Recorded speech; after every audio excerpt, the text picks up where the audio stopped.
Hello fantasy managers, and welcome back for another video. My name's Jack, and today I'm going to discuss the must-have players for World Cup Fantasy for Qatar 2022. If you guys enjoyed the video, leave a like and subscribe to support the World Cup related content, and click the notification bell to stay up to date with all of our recent uploads. Also look out for our second channel, FPLflare. The link to that is in the description down below. That's for more World Cup related content and general football content. And with that being said, let's jump into the video. So in today's video, I'm going to look over 5 must-have players that are pretty much essential for the teams, at least for Matchday 1 for World Cup Fantasy. Starting off with the first player here, it is Lionel Messi. He's the most owned player in World Cup Fantasy coming into Matchday 1, and it is with good reason, as I do think £10.5 million is a decent price for him. He is slightly cheaper than a couple of the other premium options in the game, such as Mbappe, a little bit more expensive there as well. So I do think with some very good League One form and some okay form for Argentina as well throughout the World Cup qualifiers, he could definitely prove to be a very nice pick.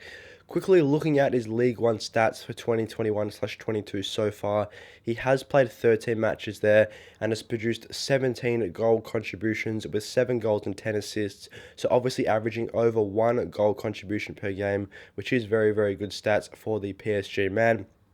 And also, for Argentina in the World Cup qualifiers, he did play 15 matches in the CONMEBOL World Cup qualifiers, and he was able to produce 7 goals for Argentina. So a decent output there, not as high as he was been able to do so in the League One, but he typically does do pretty well in the World Cups. In the 2014 World Cup, he was very impressive. The 2018 World Cup was very impressive once more, and I'm hoping for some more of the same in the 2022 Qatar World Cup.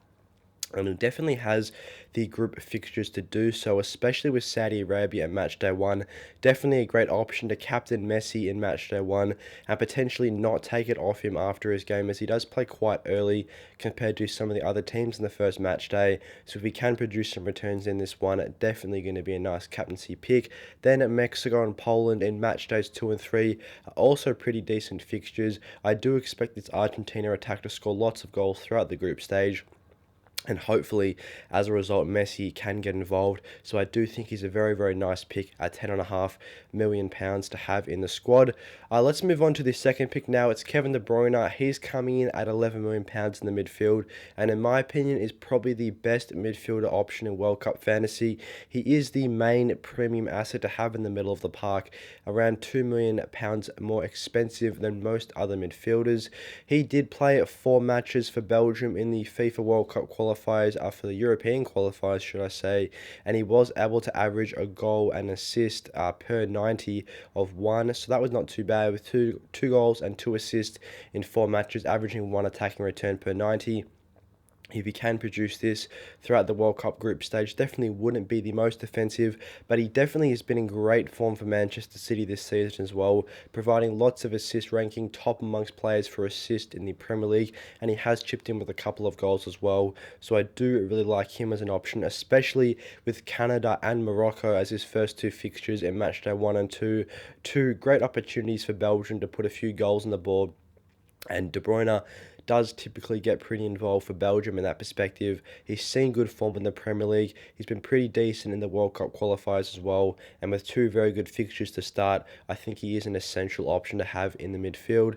And I'm moving on to the third player now. It is Joao Cancelo. He's the first defender on this list. He's coming in at £6 million and is also one of the most popular players in the game. I do believe he has a top 3 ranking for ownership out of all players so far in World Cup Fantasy. In fact, only behind Messi and De Bruyne, who are the first 2 players that we touched on here.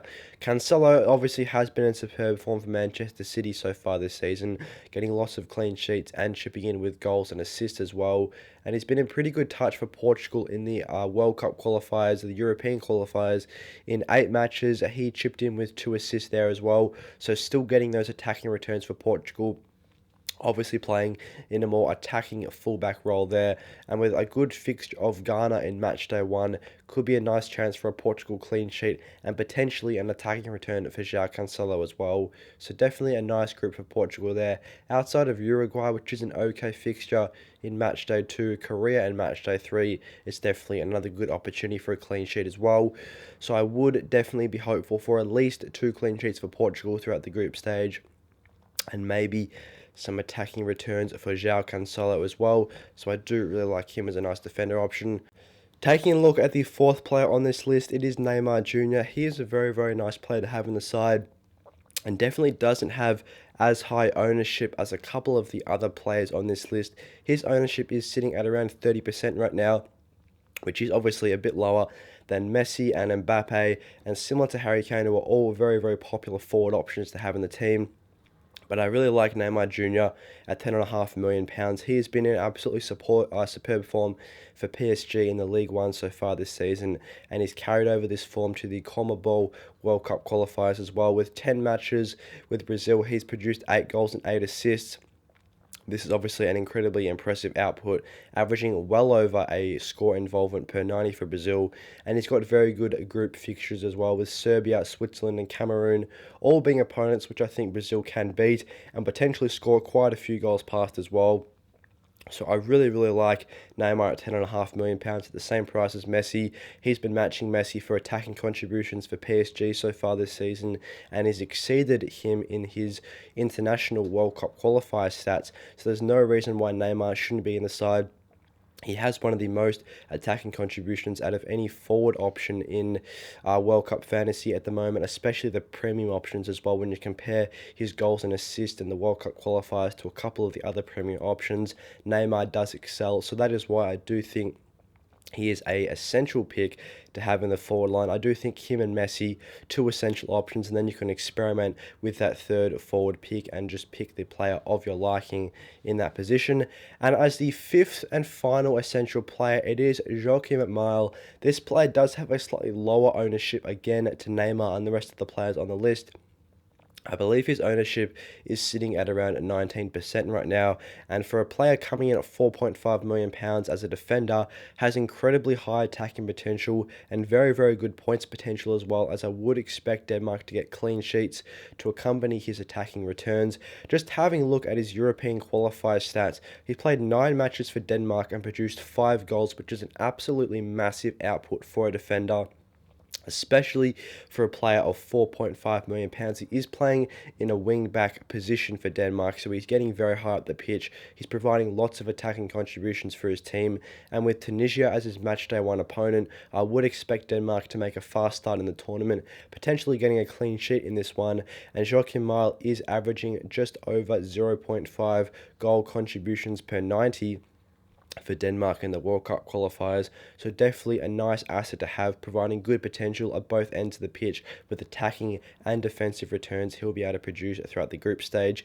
France in matchday 2, definitely a difficult fixture, but Australia again in matchday 3, a great chance for Denmark to not only get a clean sheet, but to potential Joakim Maehle attacking returns. So I would definitely be looking to play him or start him, leave him on the pitch at least for 2 out of the 3 group stage matches, as his fixtures against Tunisia and Australia should definitely be targeted. So for a player of £4.5 million, a great budget enabler, chuck him in your defence, allows for extra money to be spent elsewhere, and with a 19% ownership, a lot more differential compared to some of the other must-have players on this list. So definitely a great budget enabler and a great player to have in the squad to allow for money to be spent elsewhere, whilst him also having very good points potential. Thanks for watching today's must-have players for the Qatar 2022 World Cup Fantasy. If you guys enjoyed the video, please leave a like and subscribe if you're liking the World Cup Fantasy content. Also, click the notification bell to stay up to date with all of our recent videos. As always, check out FPLflare, our second channel. We're going to be posting more World Cup and football related content over there. And with that being said, I'll see you guys in the next one.